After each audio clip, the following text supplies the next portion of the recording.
In this video we're going to be going through the installation of TurboReferer Pro.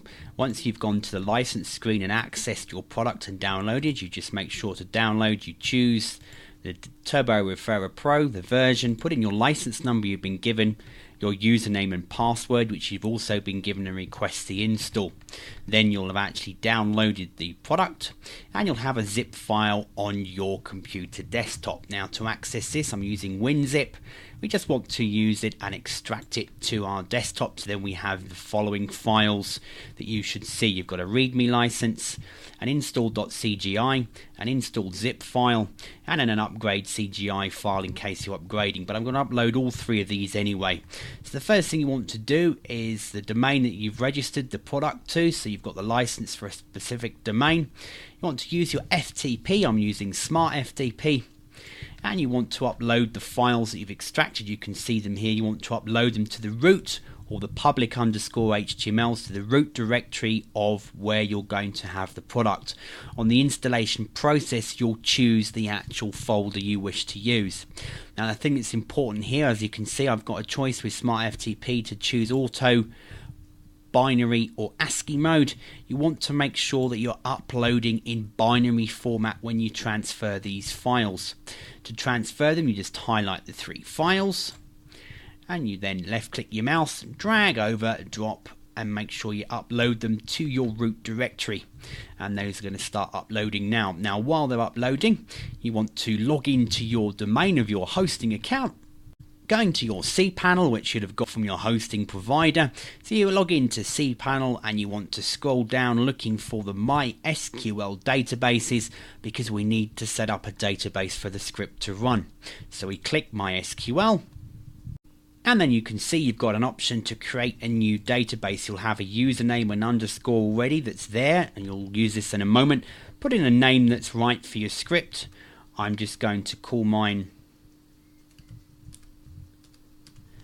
TurboReferer PRO, and if you only use 7 characters, then you'll be able to use the same database username as well as the database itself, which just makes life easier. So I'm going to call mine TurboReferer PRO, create the database, and now you can see you're given a username and an underscore which will be different for your account, and then the name of the database. Now I suggest you copy this, open up a notepad file, and keep a copy, so when we come to installing the program and we're asked for the database information, then we'll have it. Now I'm going to paste it twice because I'm going to use exactly the same name for my user. So I hit go back, and on the page where I created a database, I just want to scroll down to create a new user. As you can see, I'm putting in a new username and it says 7 characters max, which we kept ours to. Password, I'm going to let the computer generate one for me, and when I'm happy with it, I'm just going to go ahead and say that I've taken the password, so I'm going to use it. It'll insert it for me. I want to keep a note of my password from when I'm doing my install, so I go back to my notepad file and take a note, and then hit create user. It's going to tell me it's created a user and password, so I can go back once more. I now want to scroll down on this page again to add my user to my database. So just using the drop downs, I want to look for the one I created, which was TurboReferer PRO in my case, so I choose add because I'm adding the user to the database. In the privileges box, I want to select all privileges, so all of these boxes are checked, and then I make the changes and it's going to add that user to that database for me, as you can see here. If we now go back to our FTP software, you can see the files here have finished uploading. I now want to change the permissions of the install CGA file, because they need to run at 755. To change the permissions on the file, you just right click on the file you want to change and choose properties, and just make sure it says 755. If it doesn't, you can type it in here, or you can check boxes until it says 755, and then the permissions are set correctly on that file, ready for you to go ahead with the installation. So you now want to browse the files you uploaded, so you want to go to yourdomain.com/taf-install.cgi, and then you should be able to set up the script. So you should now see the installation screen. Now you can choose the name of the directory that you're going to install your script to. I'm just going to have mine as R for referral, but you can put whatever you like in here, but you want to keep it relatively short. Put in an email for admin and also password. I'm going to leave it at test because we can change it when we log in.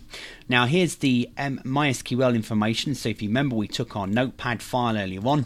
We just go through taking our username, and yours will be slightly different to this, but you'll create your username and database. You just want to paste them in here, put in whatever password you had, and then click install, and it should run from there for you. So we click install, and provided it is run correctly and you've uploaded as we've shown here, you'll then be able to have your installation complete. It'll tell you the link which you just clicked to, and then using your codes you can go ahead and log in. So you log in with the username and password you created, which will be the email address and the password, and then you're ready to start setting up the script, which you can watch in your other videos. Just be sure once your installation is complete to delete the CGI2 files and the zip file that you uploaded. Delete these files from your server just from a security perspective. And that's all you need to do to install the script.